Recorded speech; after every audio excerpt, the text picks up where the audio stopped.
Who better to have this chat with on the reparations than distinguished historian Dr David Starkey, along with contributing editor to Novara Media, Michael Walker. Great stuff. Well, David, obviously I will start with you on all of this.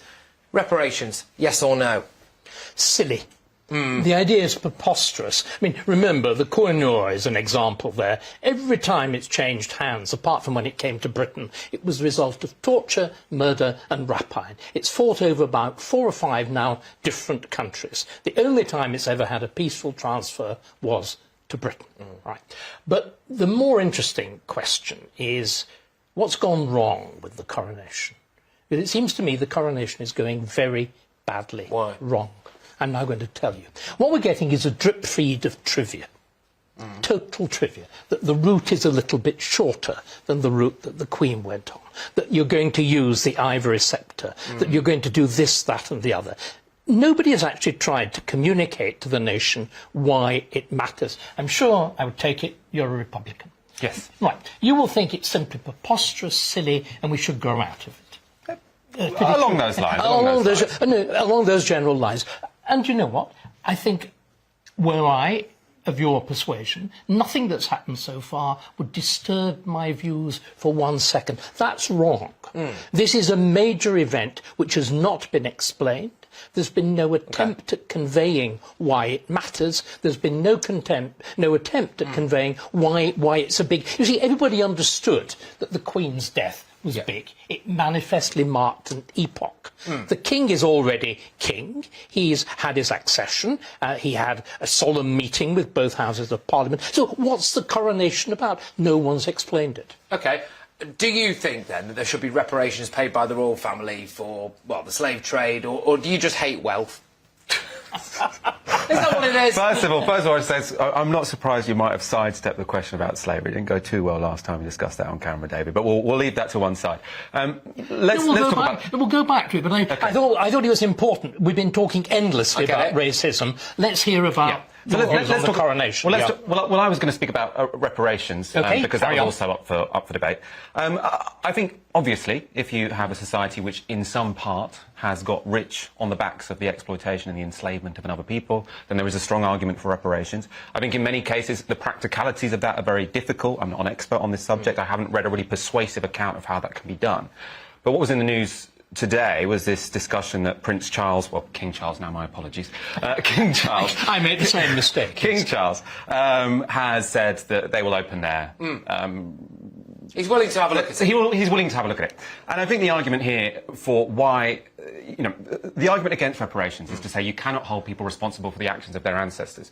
But if you want to make the argument that you can't have, you're not responsible, you don't have the rights and privileges of your ancestors, you can't be a hereditary monarch. Because the reason he is there is because of what his parents and what their parents and what their parents did. Just 1 second, Patrick. Let's now show that I'm not ducking.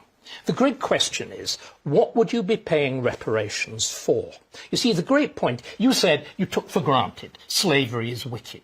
Nobody, or virtually nobody, in the 17th or the 18th century, anywhere in the world, thought that slavery was wicked. Slavery is not condemned in the Bible. What we should be talking about in the 18th century is a genuine revolution of moral consciousness. We've been through a moral revolution in my lifetime. I am gay.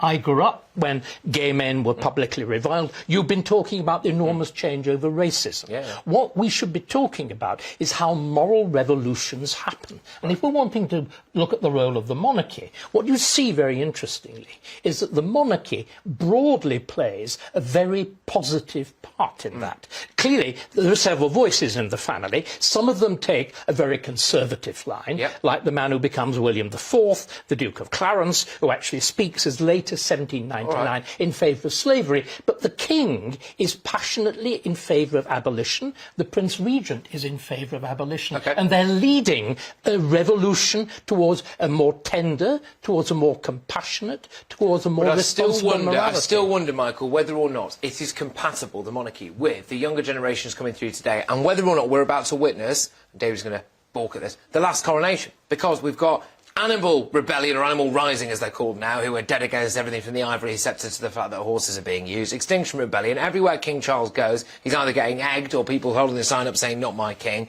You've got calls for slavery he's reparations. getting cheered. Come on, you're being as biased in your reporting as you were accusing the other I'm not, because I'm a massive monarchist, but we cannot deny that he's getting it from all angles. Michael, do you think it's going to be the end of the monarchy soon? Probably not. And I suppose the reason I say that is that the British institutions, when it comes to the coronation, I think at the moment probably we haven't been told the purpose of it, but I'm sure once the BBC grinds into action and TV News grinds into action, there will be 24-hour coverage of why we should have a king and why it's all a good idea, and I'm sure that will be somewhat effective. Right. I think actually the more interesting relationship is going to be between the Commonwealth and the monarch. And I think that's where it does come back to that conversation about reparations, because I think probably the reason why King Charles has said, "I want to open up the accounts," is because he recognises that an extreme source of tension is the fact that for 300 years Britain played a key role in the slave trade.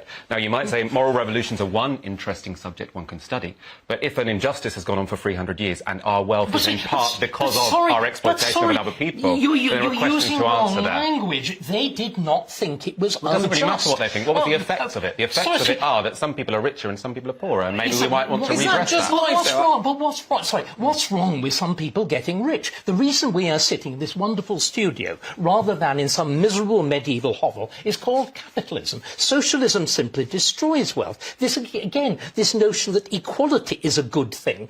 The people of North Korea are constantly told equality is a good thing. I think on the whole equality is a pretty bad thing. I mean, are you making an argument for slavery now? No, I'm making an argument that for the whole of human existence, until Britain decided to do something about it, there was slavery. And the people who were most keen on slavery were black kings. Black kings, at exactly the point that the Prince Regent was that the Prince Consort was arguing against it in 1840, was saying it was central to their virtue, to their life, to their income. The Benin bronzes, which everybody is getting very excited about, were completely a creation of the slave trade. The depressing thing for me, Michael, is that I find it in a day and age where we have to, well, don't have to, but we are doing things like censoring Roald Dahl for things that people might find I don't actually think we did censor Roald Dahl, to be honest. Well, fair enough. They just published a new edition. They did actually. In fact, it was a great marketing tool. But anyway, I take it at face value. They censored it. Right? I do not see how the monarchy, in its current institution and form, gets away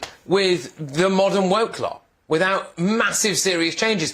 And King Charles flagellating himself on the steps of Downing Street, or even Buckingham Palace, which would make more sense, to be fair, at Buckingham Palace saying, "Look, I'm terribly sorry for absolutely everything," and then it wants to go the one step further, doesn't it? I don't think people will be happy until Buckingham Palace is a homeless shelter.